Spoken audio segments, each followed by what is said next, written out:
सलाम समझते समानी योगी आदित्यनाथ जी।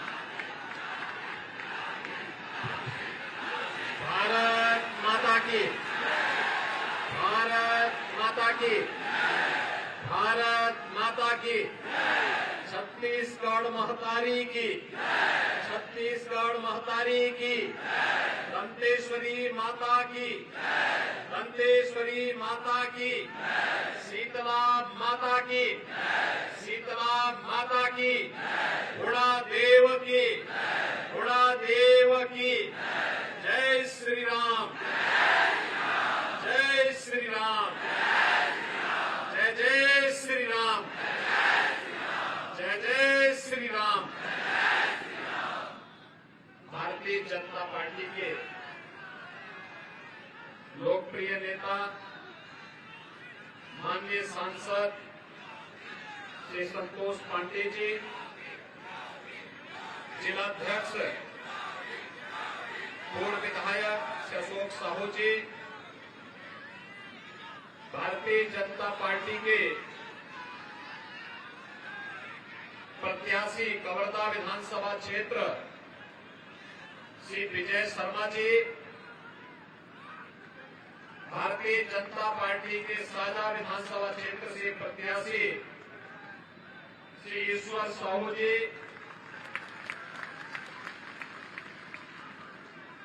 पूर्व विधायक डॉक्टर सियाराम साहू जी, श्री आनंद सिंह ठाकुर जी, पूज्य संत श्री राजीव लोचन दास जी, आज के इस कार्यक्रम में उपस्थित श्री राजेंद्र वैष्णव जी, अनिल सिंह ठाकुर जी,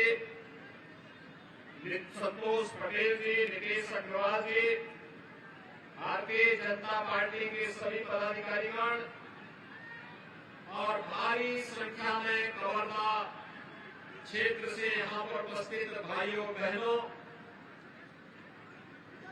देश के अंदर पूज्य संतों के उज्जवल परंपरा को देने वाले छोटी काशी के रूप में विख्यात कवर्धा की इस धरती को मैं नमन करने के लिए आज आया हूं। भाइयों बहनों, काशी हमारी आध्यात्मिकता का प्रतीक है, भारत की सांस्कृतिक विरासत की एक उज्जवल परंपरा का प्रतीक है और शंकराचार्य की परंपरा हो, पूज्य कपात्री जी की परंपरा हो, पूज्य संतों की परंपरा हो, कवर्धा जैसी नगरियों ने, कवर्धा जैसे पुण्य भूमि ने सदैव इसमें अपना योगदान दिया और इसीलिए ये मेरा सौभाग्य है कि छत्तीसगढ़ आते समय इस चुनाव प्रचार के ही बहाने कवर्धा में इस धरती को नमन करने और आप सबके साथ संवाद बनाने का मुझे एक अवसर प्राप्त हो रहा है। भाइयों बहनों, छत्तीसगढ़ की धरती को मैं वैसे भी नमन करता हूं क्योंकि छत्तीसगढ़ और उत्तर प्रदेश का बहुत मधुर संबंध है। उत्तर प्रदेश वासियों के लिए तो छत्तीसगढ़ ननिहाल जैसा है। भगवान राम की ननिहाल यही छत्तीसगढ़ में थी, माता कौशल्या का मायका यही छत्तीसगढ़ है और छत्तीसगढ़ के लोग अभिभूत होंगे ही जब अयोध्या में प्रभु 500 वर्षों के बाद अपने स्वयं के मंदिर में विराजमान हो गए हैं। तो भाइयों बहनों, उत्तर प्रदेश और देश को आनंदित है ही, उससे दोगुनी खुशी छत्तीसगढ़ के नागरिकों को होनी चाहिए।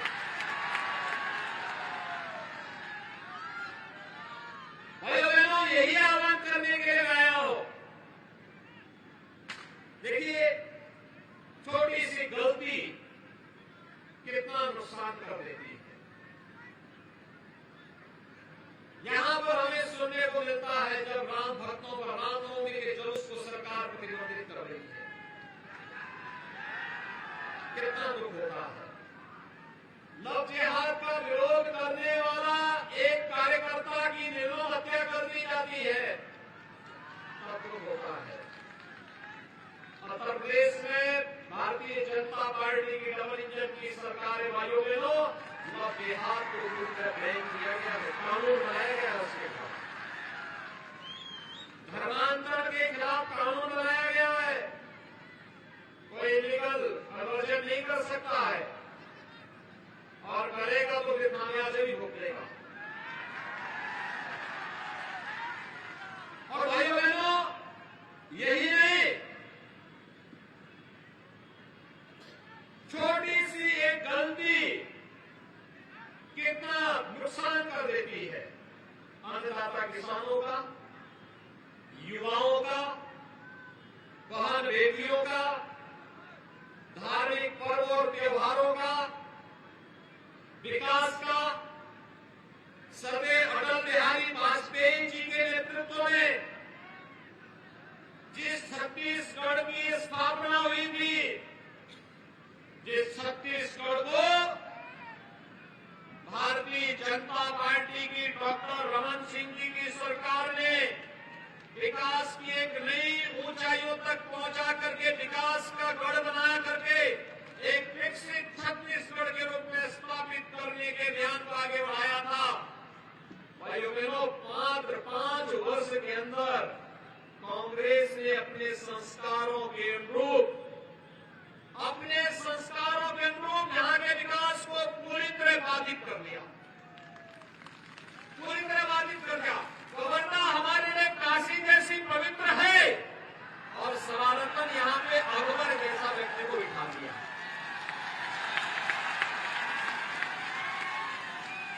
आप देख रहे होंगे, ये कांग्रेस की शरारत है।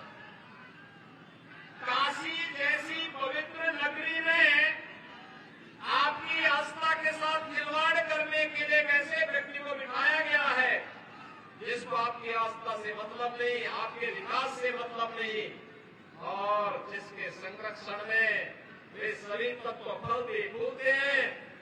जो लोग भारत की, हम सबकी आस्था की प्रतीक हमारे भगवे झंडे को रोकने का कार्य करते हैं, उसको व्यक्ति प्रश्रय देता है, उसको प्रश्रय देता है। आप याद करिए, अगर यहां भाजपा की सरकार होती तो क्या उनका दुस्साहस ऐसे होता? ईश्वर साहू जैसा एक लाचार पिता, मैं तो अभिनंदन करूंगा ईश्वर साहू जी का, इन्होंने हिम्मत नहीं आ रही, वे लड़ते रहे, इस अराजकता के खिलाफ लड़ते रहे। और आज भारतीय जनता पार्टी ने अपने एक सच्चे कार्यकर्ता के मान को बढ़ाने के लिए साझा विधानसभा क्षेत्र से उन्हें प्रत्याशी बना करके उतारा है। मैं तो साझा विधानसभा क्षेत्र के सभी मतदाताओं से अपील करूंगा, ईश्वर साहू जैसा कार्यकर्ता जाएगा तो किसी भी मां, बहन, बेटी या किसी भी अन्य हमारे अन्नदाता किसान या किसी नौजवान को अपने को बलिदान नहीं देना पड़ेगा, और किसी विधर्मी और किसी दुराचारी की हिम्मत नहीं कि वह किसी निर्दोष कार्यकर्ता पर उसका हाथ उठा दे, उसका बाल बांका भी कर दे। ये भारतीय जनता पार्टी की सरकार में नहीं हो सकता। और इसलिए भाइयों बहनों, ये केवल चुनाव की लड़ाई नहीं, ये अस्तित्व की लड़ाई है, आप सबके अस्तित्व की लड़ाई है। एक तरफ भारत विकास की नई नई बुलंदियों को छूता हुआ आगे बढ़ रहा है, और प्रधानमंत्री मोदी जी के नेतृत्व में जैसे विकास का एक व्यापक रोड मैप उन्होंने पूरे देश के लिए बनाया, जो राज्य उसका अपने यहां सही ढंग से लागू कर पा रहे हैं, उस रोड मैप को लागू कर पा रहे हैं, उसका लाभ नहीं मिल रहा है। जैसे उत्तर प्रदेश में 5 वर्ष में हमने 55 लाख गरीबों को एक आवास उपलब्ध करवा दिया, 55 लाख गरीबों को एक आवास। लेकिन भाइयों बहनों, छत्तीसगढ़ में कांग्रेस की सरकार मोदी जी के द्वारा गरीबों तक नहीं पहुंचा पाई और 16 लाख गरीबों को भी आवास नहीं मिल पाया। 16 लाख गरीबों को भी आवास नहीं मिल पाया। और कल ही माननीय गृह मंत्री जी ने जब यहां का लोक कल्याण संकल्प पत्र जारी किया तो संकल्प पत्र में एक बात कही है, भाजपा की डबल इंजन की सरकार छत्तीसगढ़ में बढ़ने दीजिए, 18 लाख गरीबों को प्रधानमंत्री आवास योजना का लाभ भी देंगे। भैया बहनों, ये भारतीय जनता पार्टी की सरकार प्रधानमंत्री मोदी जी के नेतृत्व में जो बोलती है वह करती भी है। कांग्रेस को समस्या है, देश के लिए समस्या है, समाज के लिए समस्या है, जनता जनार्दन के लिए समस्या है। याद करिए, देश के अंदर आतंकवाद कांग्रेस ने दिया, अलगाववाद कांग्रेस ने दिया, तुष्टीकरण की नीति कांग्रेस ने दी, ये नक्सलवाद कांग्रेस की देन है, ये भ्रष्टाचार कांग्रेस की देन है, अराजकता और कर्फ्यू ये कांग्रेस की देन है। भाजपा तो विकास, सुशासन और सुरक्षा की एक मानक बना करके बेहतरी के साथ एक सुव्यवस्था को, सुशासन को लागू करने वाली पार्टी है। और प्रधानमंत्री मोदी जी के नेतृत्व में नए भारत में हम इसका दर्शन कर सकते हैं। आज जब मैं कवर्धा में आया हूं, आपका जो उत्साह है, आपने यहां पर, मैं मानता हूं, आपने तय किया है कि अपने एक युवा और जुझारू कार्यकर्ता को जमीन से उठ करके जो कार्यकर्ता आगे आया,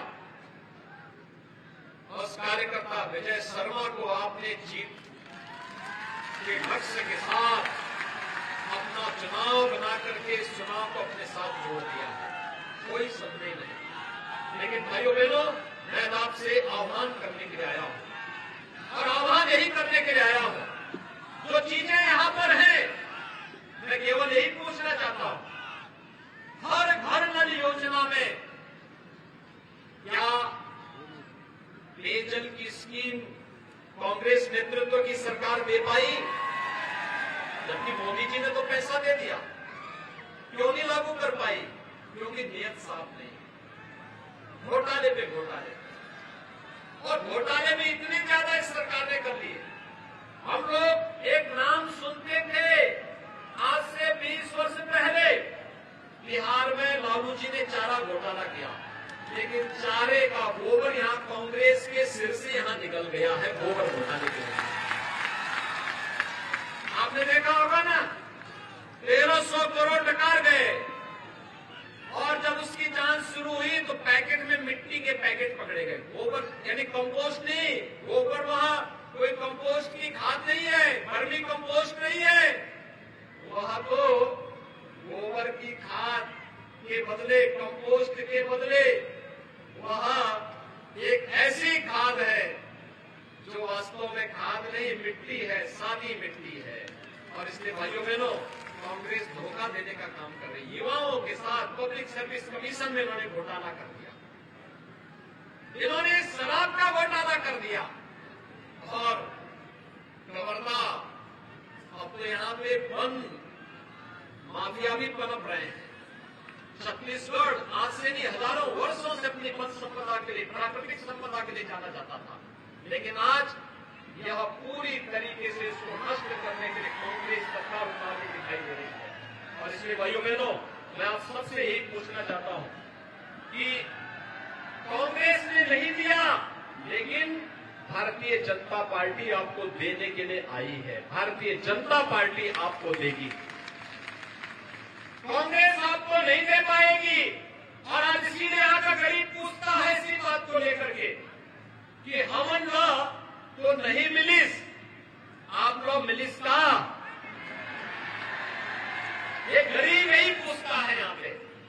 भाइयों बहनों, उस गरीब की पीड़ा है, वह भी तो देखता होगा, मध्य प्रदेश में जाता होगा, उत्तर प्रदेश में जाता होगा, वहां उसको विकास दिखाई देता होगा, अपने परिजनों को बीच में जाता होगा, वहां लगता होगा, लेकिन वहां जब नहीं मिलता है तो भाइयों बहनों, तब यहाँ की जनता जनार्दन के मुंह से एक ही वाक्य निकलता है, और वह निकलता है, अब न सही को बदल के सही को, अब न सही को। भाइयों बहनों, मैं आप सबका यही आह्वान करने के लिए आया हूं कि छत्तीसगढ़ आज परिवर्तन के इस अभियान का हिस्सा बने और कवर्धा को फिर से इस दिशा में सबसे अधिक वोटों से चुनाव जिता करके भेजने की तैयारी आपको करनी है। क्या तैयार है? तैयार है? छत्तीसगढ़ तैयार है? कवर्धा तैयार है? साझा तैयार है? भाइयों बहनों, मैं आपको कह सकता हूं कि यहां पे भी डबल इंजन की सरकार आने दीजिए। ये जो लोग अब जिहाद के नाम पर, गौ तस्करी के नाम पर, खनन माफिया के नाम पर, वन माफिया के नाम पर अव्यवस्था और अराजकता पैदा करने का कुछ प्रयास किए हैं, उत्तर प्रदेश की तरह ही वहां पर भी पूरी तरीके से फिर कार्रवाई प्रारंभ हो जाएगी। अब कोई समस्या नहीं होगी, और इसलिए छत्तीसगढ़ के लिए भी जरूरी है, हम सबकी तैयारी है, भाजपा जरूरी है। आप सब तैयार हैं ना? विजय शर्मा जी को, ईश्वर साहू जी को विधानसभा चुनाव में कमल चुनाव चिन्ह पर विजयी बना के भेजेंगे? अगर बना के भेजते हैं तो अयोध्या धाम का भी दर्शन ये लोग करवाएंगे। तो सभी लोग तैयार हैं ना? सभी लोग तैयार हैं? तो भाइयों बहनों, 7 नवंबर को ही चुनाव है आपका। आज तो 4 हो गई ना, तो कल सायकाल प्रचार बंद हो जाएगा। अभी से बूथ बूथ को संभालने की तैयारी होनी चाहिए। सब लोग तैयार हैं? किसी के बहकावे में आने की आवश्यकता नहीं। सब लोग सहमत हैं? सभी लोग? तो फिर जहां तक मेरी आवाज जा रही है, दोनों हाथ उठा करके बोलेंगे, दोनों हाथ उठा करके मेरे साथ बोलेंगे, दोनों हाथ उठा करके कमल चुनाव चिन्ह के संकल्प के साथ जय जय श्री राम, जय जय श्री राम, जय जय श्री राम। धन्यवाद सम्माननीय मुख्यमंत्री योगी आदित्यनाथ जी। अब आभार प्रदर्शन के लिए मैं आह्वान करता हूं सम्माननीय भगत जी को आप आकर के